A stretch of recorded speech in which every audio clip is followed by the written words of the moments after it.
All right, we are live, ladies and gentlemen, boys and girls. We are here back with another episode with my new friend Malva Gasowski, Hi. and she is here. She says to help us with, let's see, using our office smarts to benefit our families at home. Is that what you're here to do today?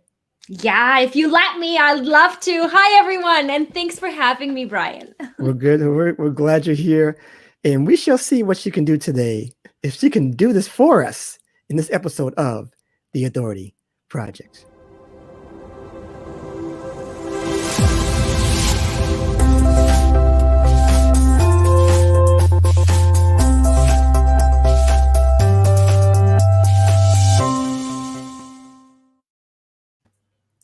All right, we are back here live here.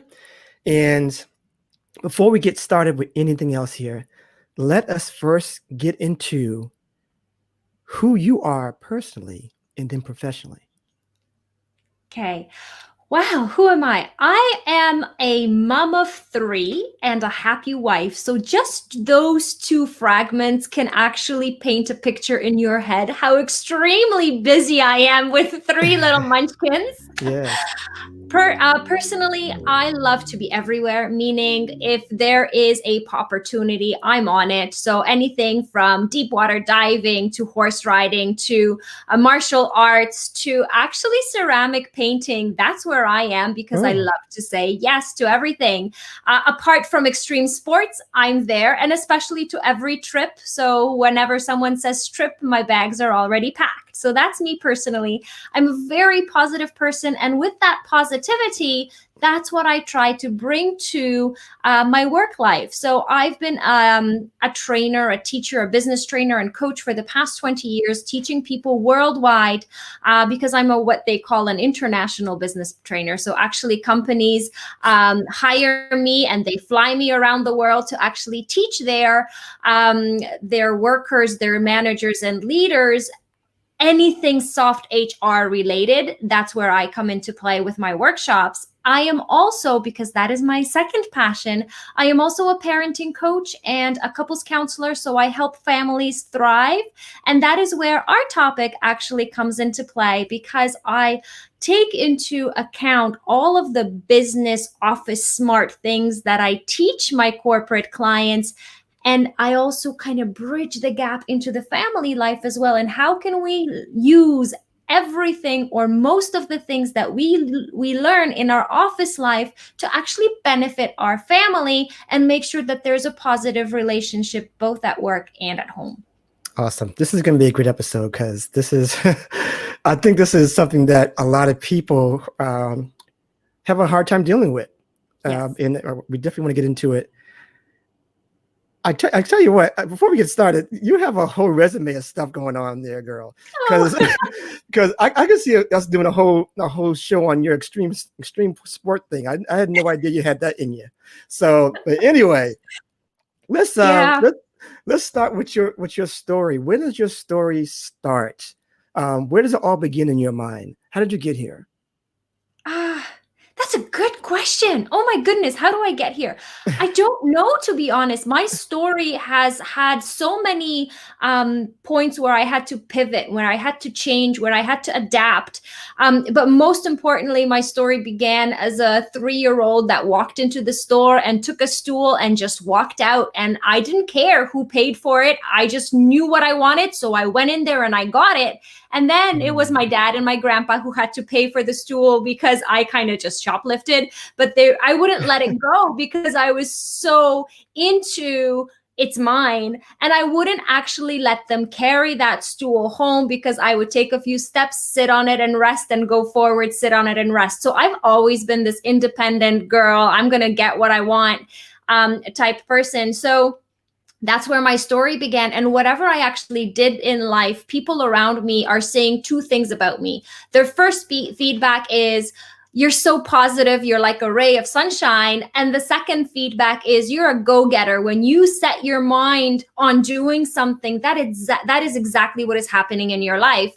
And when people were first saying that to me, I'm like, what are you talking about? But then later on, the more mature I became, I realized that, yes, it's true. I am a person that likes to achieve things, that likes to set goals for myself. But more importantly, I actually help others do that as well. And that's where this ray of sunshine comes into play, because I want others to shine and be happy in their life as well.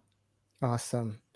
I wish I could. So it's great to hear that story of how it's just.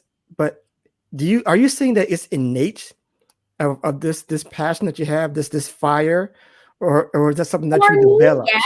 Okay. For me, yes. I've been always, I'm going to do it myself.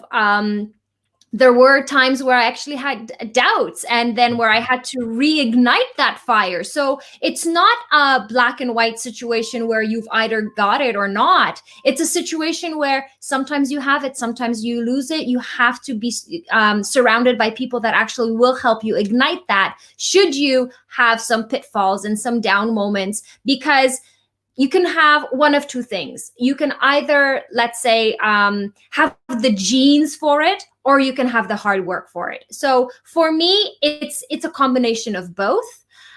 For others, it may just come easy. And there are others also where they have to work extremely hard to get what they want. So whatever your story is, whoever's listening to this, just because you were not born a go-getter doesn't mean you don't have the potential to look for the tools to actually get you there. So again, if you are an introvert, you can still work your way around that obstacle and make it into something that shines through. And although you are an introvert, you still have value, and you can show that value and shine. So no matter where you are, if you put the work in it and you set a goal, you're able to achieve it. I love it. I'm glad you clarified that, because I just want to make sure that if people coming in and saying, I'll never be like her because she's just it's all natural for her. It's not for me. That's amazing. I don't want you to be like me. That's one of the things that I actually tell every single person that I'm working with. And that is, you are you. There's no one else like you. You are perfect as you are. You don't have to change, but you can improve. Okay. So if you see elements in your life, in your body, in your mindset, in your business that you would like to work on, those are the things that if you devote your time, your energy, sometimes even your finances, you can improve on those things. They don't have to be innate. They don't have to come easily. Sometimes it takes work. So, I don't want you to be like me. I want you to be the best version of yourself. But keep in mind that to improve, you need to put in some effort. So that is another thing that we need to clarify. It doesn't come easy no matter who you are. Exactly. Awesome. So let's get to it here. Take us step by step on how to translate our office skills to make a better home, which is the main topic here. So okay, let's take assessment.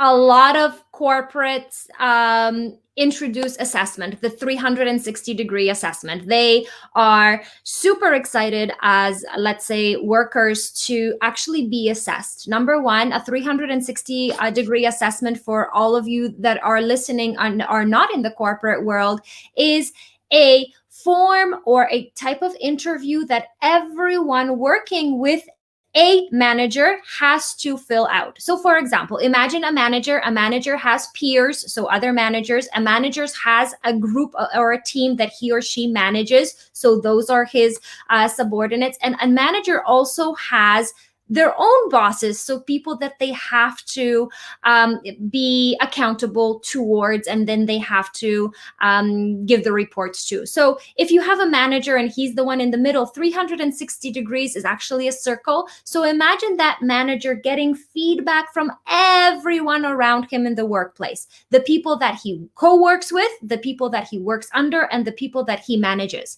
So that is a 300 degrees assessment. Now, these managers getting the 300 degrees assessment, they're super excited because they find their areas of improvement. They find the areas where they are excelling, and they no longer need to put in that extra work to gold plate something that they're already good at when it doesn't benefit, for example, them nor the company. But they are also shown the areas that require their additional, let's say, work or knowledge, or maybe investment of their time for the training that they need to attend. So being a manager and getting a 300-degree assessment, very often people are super excited because that gives them the opportunity to develop. And if they're lucky and they're in a corporation that actually has a long-term plan, very often the result of a 360 degrees assessment is the future and potential advancement in your career. So having all of that, you get excited because you as a manager know what you need to put in, what kind of work you need to put in order to advance in your career. And advancement in a career generally means either prestige or finances that are improving. So again, you have positive feedback from yourself about the assessment, saying this is good for me because it's showing me exactly what I need to do. Awesome. Now, how would I take that mindset into our home? So making sure that we can benefit at home with a 360-degree assessment. Mm-hmm. When was the last time you listeners, if you have a family, did you sit down with your peers, so your partner, and ask them, how am I doing as a dad? How am I doing as a partner? How am I doing as a wife? How am I doing as the breadwinner? Ask your peers, so your partner in life. When was the last time you took those same set of questions and asked your children? Same set of questions and asked your friends? Did you notice anything where I can improve, for example? And going up, those same set of questions towards your parents if you still have access to them. So, things like that will actually give you a 300-degree assessment of who you are and what you're doing. But very often parents, especially corporate working parents, don't do that because they say, what can a child know about parenting? Or what does my old mom know about more modern life partnership? Right. In the same way, I can use those same negative mindset towards, for example, 360 degrees when it comes to your work. So what does your, let's say, intern know about management? But your intern is going to assess you in that 300 degrees assessment to tell you how you are doing as a manager from that intern's perspective. So the same situation goes to the family. Even if you ask your 2-year-old, how am I doing as a mom or a dad? They will answer. But of course, you cannot use that frame. You cannot use that language because the 2-year-old does not know how to answer that. There are tools and tips that you can actually implement. And one of the things that I say to the parents that I work with is, why don't you role play with your 2 and 3-year-old? The moment they start talking, you can role play with them. Play dollhouse, take action figures, take teddy bears, whatever you have at hand. And if you don't have any of that, take cutout paper figures and pretend this is mommy and this is a child.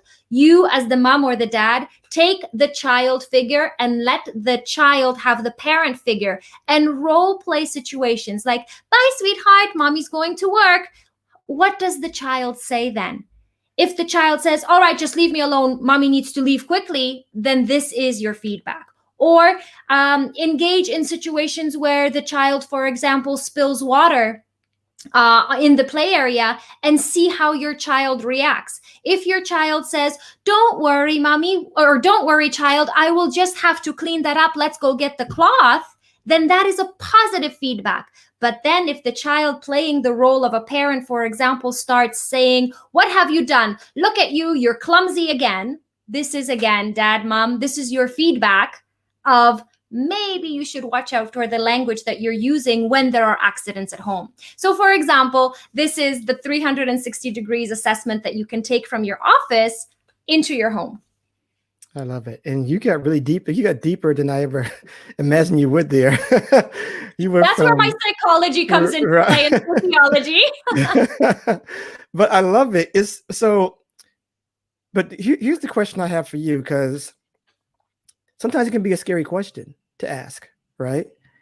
The question of how am I doing? Is there can you give us some other questions, maybe to frame it better, so that maybe the person that's asking that can feel more comfortable with saying that? You know, if they're just coming home to their wives or their significant others or their kids, you know, and maybe they already know the answer Yeah. about how they're doing, right?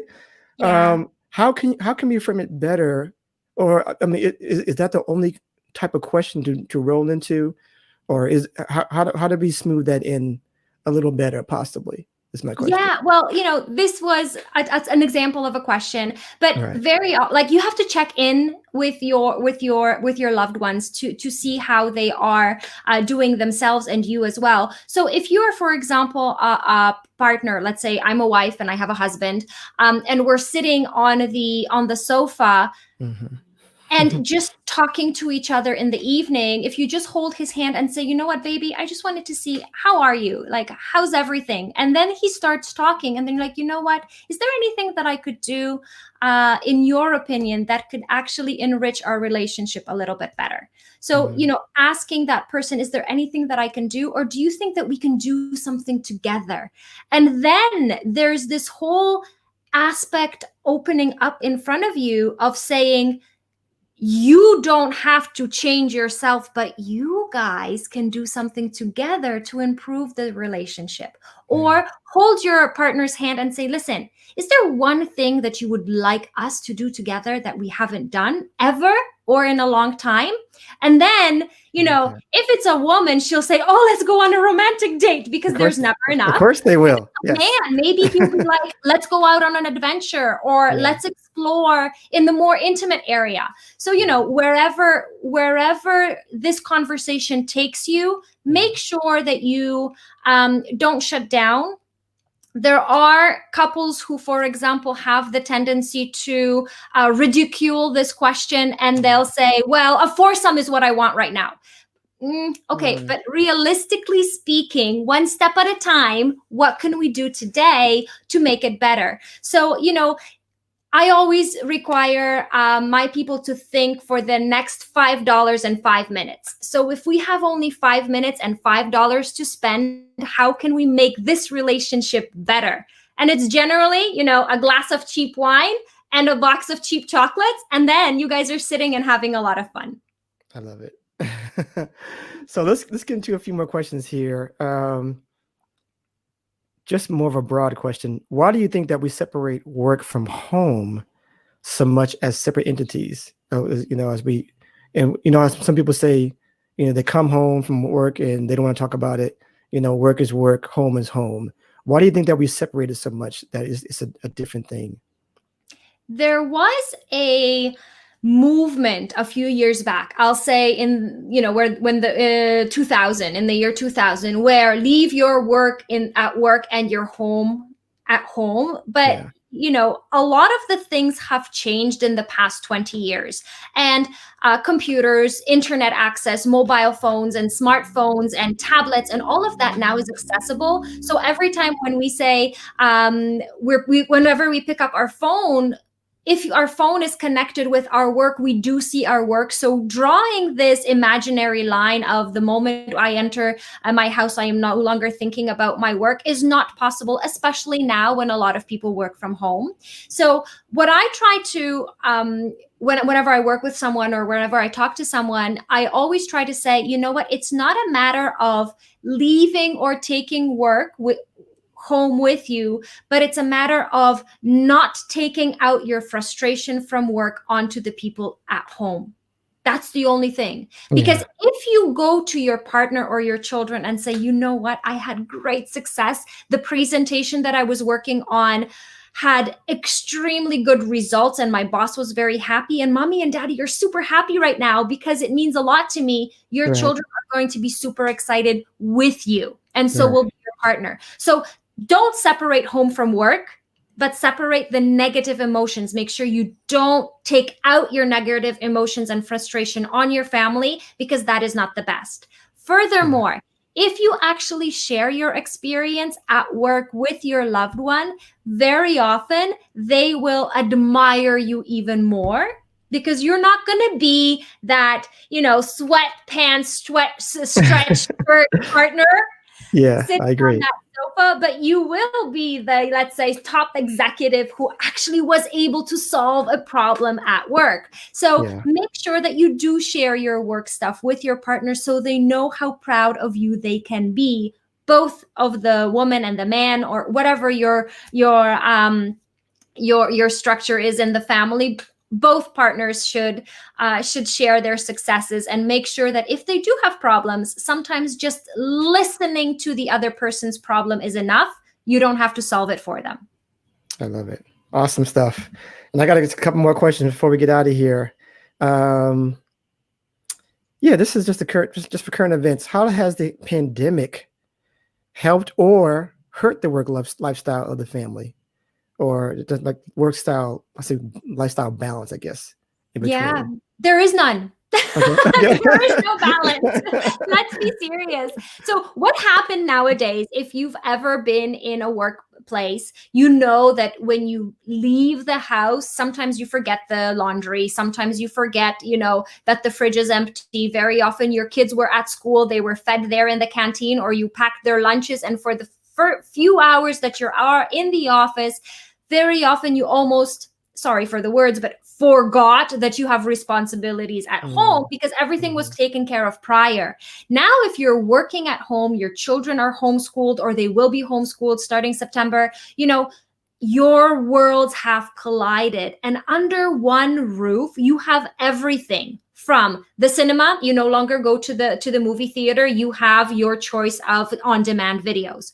Yeah. You no longer go to work because you, for example, had to redo your garage or your spare bedroom in the house to actually accommodate your office at home.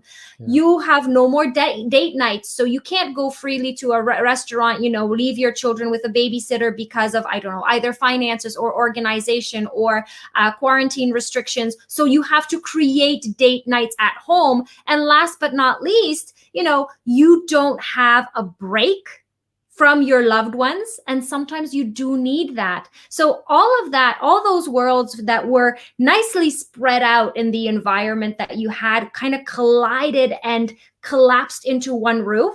Yeah. So all of the frustration that is connected with lack of freedom, lack of space, lack of possibilities that de-stressed you. Like, for example, some people like to go to the gym. They no longer can do that. They have to kind of work out at home. Thank God it's summer. So if all of you that have gardens, you have the possibility to use that. But yet you're still kind of enclosed, and that is going to bring a level of anxiety and stress. So you need to make sure that you know how to work around that in order to not have a lot or any negative connotations to your family because of the situation. And that is where my role comes into play as, for example, couples counselor or parenting coach, to actually teach people to do that. And at the same time, a business coach to actually help them organize their work, because there is no work and life balance now. It's kind of all collapsed. You just have Yeah. to try to navigate Yeah. through the mess and try to make sure that you find some sanity in the insane situation. So I always say, you know what, stay safe and Yeah. stay sane. The rest will kind of find its way. I love that. Just amazing stuff. So, I have this question. I know you kind of disparaged it earlier, but I have to ask this question because I ask this to all of my guests. So, authority, which is this is all Yes. about. People see you. They like they like what you're doing here. They like what you're saying. They want to do the things just like you. They want to be you at times. I know you hate that. No, you don't like that, but they want to model themselves after you, right? So it's a two-part question. Do people really need this help? I know you. This is part of what you do. Do people really need this help with relationship as far as work life balance? Is one part of it. And if so, how does one make a business like that to be just like to do the things that you're doing? How does one become an authority in this space? Okay. Do people need it? No. Just like you don't need a new car. You Yeah, don't need so many clothes in your closet. You I like don't that. need so many pairs of shoes. You don't need a gym membership. You don't need to go to a restaurant or whatever, but it does actually improve the quality of your life. So no, you don't need a business coach. No, you don't need a parenting coach or a couples counselor. But the question is, what outcome do you want?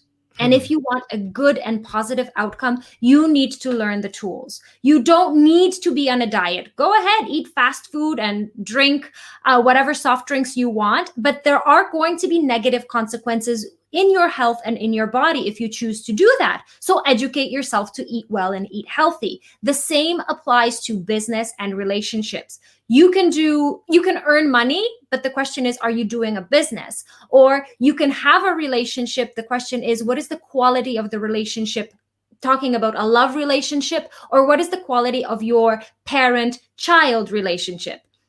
Because with parenting happens. So you give birth, your child grows, leaves the house, and that's still parenting. The question is, do you want to go through terrible twos, or do you want to go through horrible teenage years, or do you want to go through the rebel period of your child not speaking to you, or do you ever want to be in a situation where as an adult your child doesn't want to come back home with his or her children, so your grandchildren, because he or she doesn't like you as a parent, as a grandparent? If you're okay with that, of course, you don't need a parenting coach. And if you're not okay with that, make sure you turn to experts, whoever they may be, and they have content both free and paid. So it's not a matter of finances. You're able to actually learn and get the communication tools that will help you benefit in business, fitness, or parenting, like I said.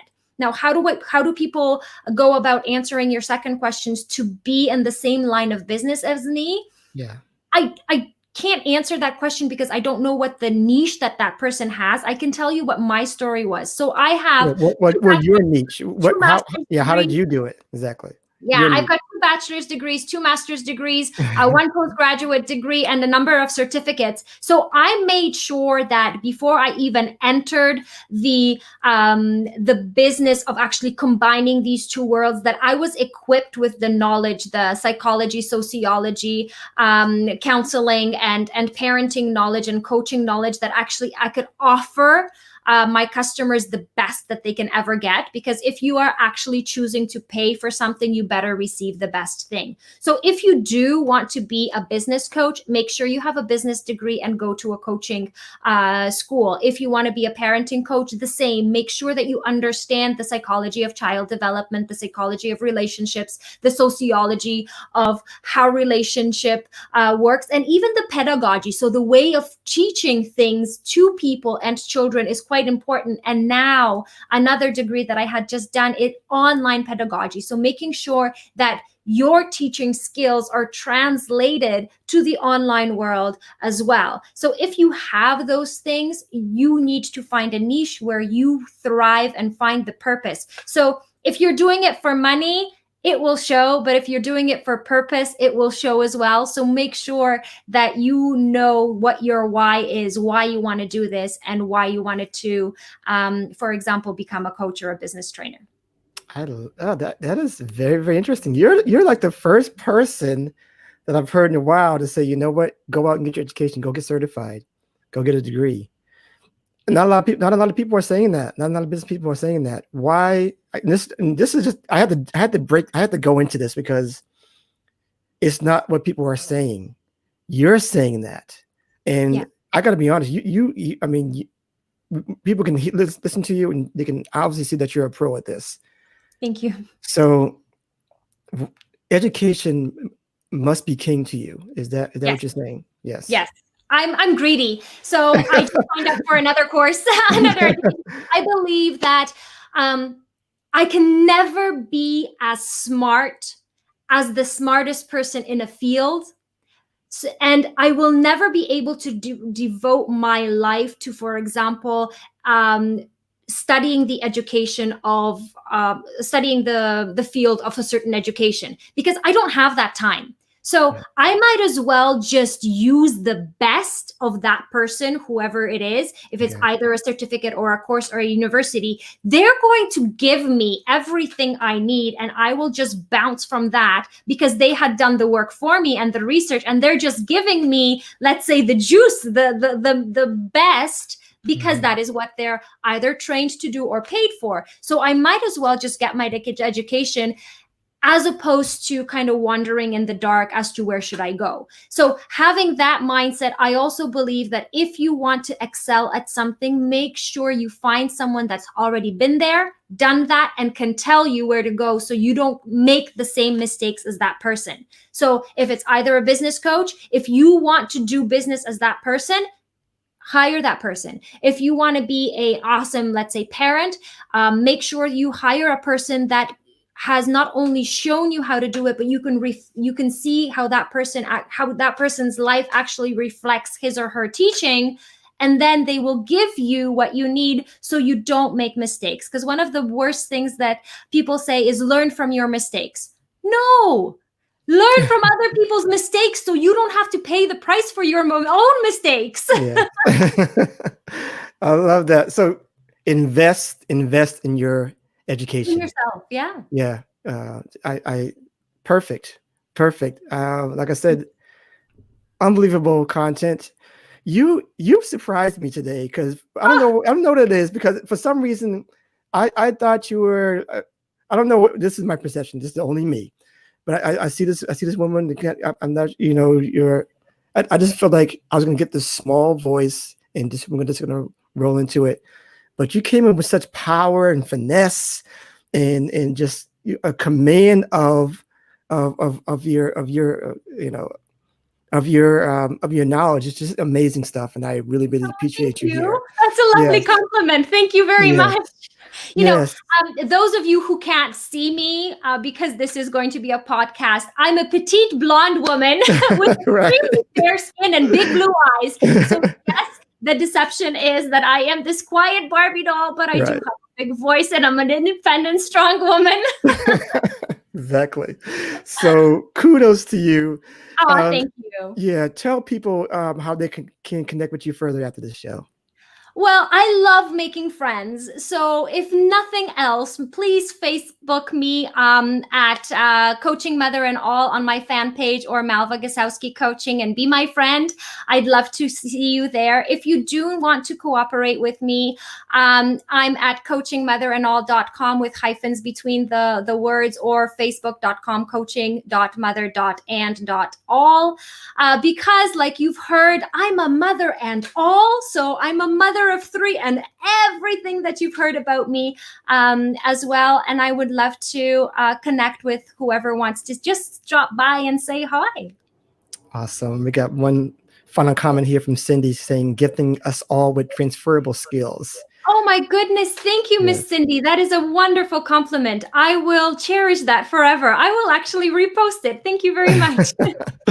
Awesome sauce. So unbelievable. Just I'm glad that you're here. And just one last thing before we go, we are in the middle of our podcast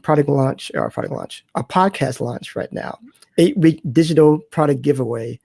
We're on the 3rd week. So if you want to get on that, go to authorityletter.com, sign up, do as many entries as you can, and you're getting a digital product every week. We had the microphone that I'm actually using right now with a pop filter the first week.